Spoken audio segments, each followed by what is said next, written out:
दुखे सफ़र ते थो वञा मुंहिंजी सार अची लहिजा। दुखे सफ़र ते थो वञा मुंहिंजी सार अची लहिजा। मुंहिंजी सार अची लहिजा मुँह में अमल न थई के चंगा। दुखे सफ़र ते थो वञा मुंहिंजी सार अची लहिजा। पिरी प्यारा मोकिलाए विदा पंहिंजा दफ़नाए। पिरी प्यारा मोकिलाए विदा पंहिंजा दफ़नाए। मुंहिंजी अलहद में साईं पो जल्द अची पुॼजा। हाँ जल्द अची पुॼजा मुँह में अमल न थई के चंगा। दुखे सफ़र ते थो वञा मुंहिंजी सार अची लहिजा।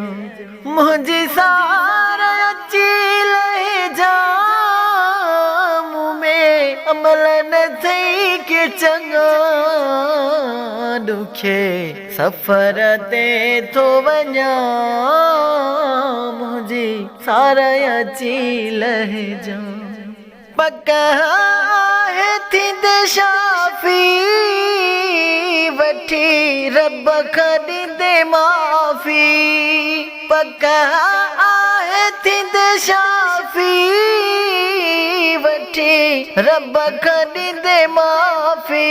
कारी क़बर में जानब मूं साण अची मिलजा। मूं साण अची मिलजा मुँह में अमल न थई के चंगा। दुखे सफ़र ते थो वञा मुंहिंजी सार अची लहिजा। मुंहिंजी सार अची लहिजा मुँह में अमल न थई के चंगा। दुखे सफ़र ते थो वञा मुंहिंजी सार अची लहिजा। मुंहिंजो को बि अमल न आहे बस इश्क तो सां आहे। मुंहिंजो को बि अमल न आहे बस इश्क तो सां आहे। दिलदार अली घोटे जी लज अची रखजा। मुंहिंजी लज अची रखजा मुँह में अमल न थई के चंगा। दुखे सफ़र ते थो वञा मुंहिंजी सार अची लहिजा। मुंहिंजी सार अची लहिजा मुँह में अमल न थई के चंगा।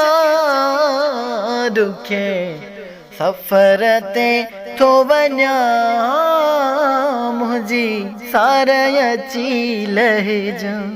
न त ठाही दिलदार आहे अॼु गाई बशीर आहे। न त ठाही दिलदार आहे अॼु गाई बशीर आहे। दिलदार अली घोटे जी लज अची रखजा। मुंहिंजी लज अची रखजा मुँह में अमल न थई के चंगा। दुखे सफ़र ते थो वञा मुंहिंजी सार अची लहिजा। मुंहिंजी सार अची लहिजा मुँह में अमल न थई के चंगा रुखे सफ़र ते थो वञा मुंहिंजी सार अची लहिजां सार अची लहिजां।